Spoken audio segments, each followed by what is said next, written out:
It is vital to acknowledge that this vandalism can have far-reaching consequences, leaving a lasting impact on the school district's budget and overall operations.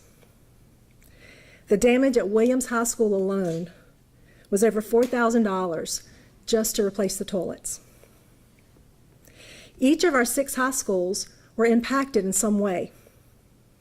7 students now face charges for their actions at Williams High School, and 84 students across the district will not participate in their high school graduation. The decision to hold students accountable that entered our buildings and or vandalized school property was not made without careful diligence and consideration. We recognize the importance of graduation milestones, yet we believe accountability is absolutely necessary for both the students, the school, and the districts. Thank you. Do you want me to keep? I think we could possibly. Are there questions, or do you want to? I can. Do you want to share? Just so you guys know some numbers by schools, as of 2 p.m. today, 84 students will not be allowed to participate in graduation ceremonies. We do expect that number to rise. Right now, 42 of those students attend Williams High School, 27 Eastern Alamance High School, 7 from Graham High School, and 7 from Southern Alamance High School. We do have 3 underclassmen that are facing consequences as well. As Ms. Ellington-Graves said, the fiscal responsibility of my office and the promise I made to this board of zero tolerance regarding misbehavior is why we're standing here today. We must protect our taxpayers' dollars that go to public schools, and we must keep our schools safe and secure, and that's what we're doing. I'll be glad to answer any questions, and I believe the board members will be as well, if you have any. WFMY. I have a question. We were able to talk to a few of the students who were extensively involved and not really involved. As far as not being able to walk at graduation, whether they put the cement in the toilets or they were just there, can we kind of talk about this no tolerance policy that you have and why everyone's being impacted? Sure. If you're on one of our campuses after hours and without permission, you're trespassing. It's in our code of conduct. If you're damaging our building, whether it's vandalism or not, that's against our code of conduct. So regardless of the extremities of the toilet situation, which I will remind you that those students have been charged. All students are not charged, but they do have a consequence based on our student code of conduct. And one of them happens to be not walking at graduation. I'm sending a message that we're not going to tolerate this type of behavior. And I'm hopeful that in years to come, we won't be up here talking about this. Superintendent, many of these students, of course being seniors, have already gotten acceptance letters from colleges, that kind of thing. Are we going to be sending letters to those colleges now? Are you going to be rescinding your recommendations, like that? I'm not rescinding my recommendations. I will tell you that we don't reach out to universities, say this student was suspended. Is it on their record? Yes. Most of the students, they've already been accepted, and certainly they can have that conversation with their university chancellor if they need to. If there's charges and those are expunged, then I think that's removed from the record and it will be moved. Superintendent, the 7 students who were charged criminally at Williams, and yet you said 42 altogether, what's the distinction between those who were charged and those who were not? Well, my job is to report to law enforcement. The law enforcement's job is to charge. So I will tell you that the 7 that were reported and charged had significant impact to our building in a bad way, of course. So the main ones who brought the concrete in, the cement, and damaged our property. The other 42 either trespassed or damaged our building, but not to that extent. And you said that you expect the number of students not being able to walk to rise. Do you expect the number of students being charged to rise as well? That I don't know. That's a question for local law enforcement. I say the numbers will probably rise because we're still investigating. This is not over. But we wanted to get out in front of you guys today to make it clear that my board, we have solidarity on this decision, that we will not tolerate this type of misbehavior. Superintendent, you did not list anybody from, or any numbers for either Cummings or Western. Do you anticipate any, or did those not have the damage sufficient? I think I can say with confidence that we will not see any names from Cummings. They did have some outside pranks that would be what I would say safe and not destructive in any way, and they did not trespass because they did not enter our buildings. Western is still under investigation. All right, what if any restitution is being required of any of the students? Yes, if we can pinpoint a student to a specific damage, we will be reaching out to the families to request reimbursement. And Superintendent, I would just follow up with one school where we've already heard from some of the students defending themselves, Yeah. of course. And they say they were told by their school principal, this is at Eastern, that if they cleaned up the mess they had created, sort of all would be forgiven, be fine, that's all they had to do. Yeah. And then they turn around and find that they have been denied graduation. Yeah. And so they feel like it's been a bait and switch. Right.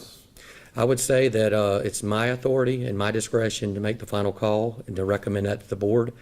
If that was said by the principal, that's a conversation that she and I will have to discuss that. Moving forward, there will not be any support for any type of senior pranks. Has the window updated for how fast it'll take to repair the lavatories? We don't know that for sure. We know that those materials are on order, so we're in progress. I don't know if you're able to discuss this or not, but some of the students that we talked to, some of them, not all of them, have been remorseful with their actions. Have you found that some of them are, taking responsibility and some of them are not? Are you kind of getting both sides? I think we're getting a little bit of everything, and I appreciate the families and the students who have shown remorse. As you know, we're preparing our kids to be adults, and in the real world, when you make a mistake, you're held accountable. So they may not see it now, but I'm really trying my best to prepare them for what's next in our world. Yes, sir. Joshua Davis, WXII 12 News. Senior pranks aren't necessarily a new thing. They've happened for years. What makes the senior pranks that we've seen this year different or significant compared to ones in the past? Sure, a couple things. One, the severity. You don't damage our property. Again, that's taxpayer dollars, and I'm responsible for that. So that has to stop. And when I say zero tolerance, that means I have to have a heavy hand, and that's what I'm showing you today. Also, think about this. We started this press release with our thoughts and prayers for a family that lost their kid. Think about this, guys. Eastern Elements High School, the Mebane police rolled up on that school with our kids there trespassing. We're trained these days to think active shooter. How do we protect our campus? Think about what could have happened that night. We can't allow for that to even think about that coming back next year. So again, that's why zero tolerance. We're in a different world than 1989 when these things didn't really happen in terms of active shooters having to worry about that. That's real, that's now, and we have to act that way. Good question. Yes, ma'am. As far as the underclassmen are concerned, do we know what kind of punishments they'll be facing? Yeah, so that is yet to be determined. Everyone has the right to have a voice. And if it's under 10 days, that's not appealable by parents. They can file a grievance. We've made that very clear to the parents. Underclassmen, we're going to wait on that because right now the priority is getting through graduation. And then you mentioned trespassing at Cummings. They didn't break into a building like you said. Correct. So they weren't trespassing. Correct. Does that mean being on the property isn't considered trespassing? That's debatable. I will agree with that. But however, we have lots of schools with playgrounds. And right now, I believe the current law allows our general public to use those. So that's a hard sell. So I cut off the line at going inside our buildings. Do you think the punishments that these students are facing, whether it may be charges from law enforcement or just charges from school administration, do you think there'll be quality deterrents from these sort of senior pranks happening in the future? I'm not doing this to predict what happens in the future. I'm doing this because it's the right decision. I will make the statement, though, I would be hopeful that we all learn from this and not make these mistakes again in the future for future graduates. Superintendent, are any athletes involved at either Eastern, you haven't listed anybody at Western, Yeah. who will be affected by the playoffs this weekend? That I don't know. Honestly, we have not gotten that far deep into the investigation, but that's something we can follow up with you or Ms. Bailey on. Okay. And what about non-students, non-ABSS Yeah. students? Not to my knowledge. I did believe we had a student on the campus of Western that was maybe attending Southern. So we had some cross travel around the district. Is that right, Mr. Atkins?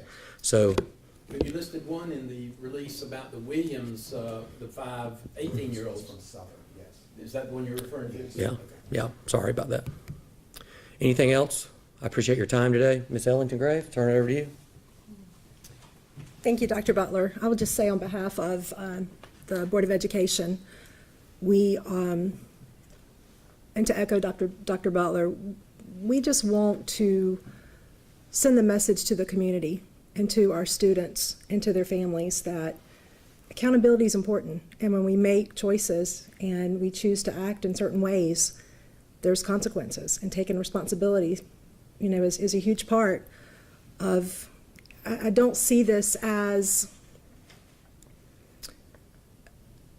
a single action or a single choice that defines these students. I see this as a learning, an opportunity to turn this into, it's a hard lesson.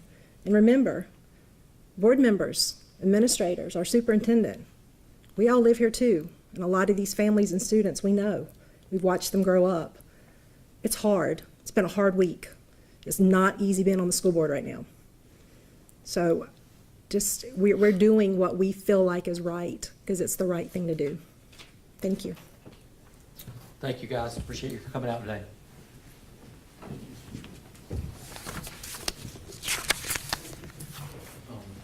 Yes. Basic math. 42 Williams, 27 Eastern, 7 Lang, 7. Okay.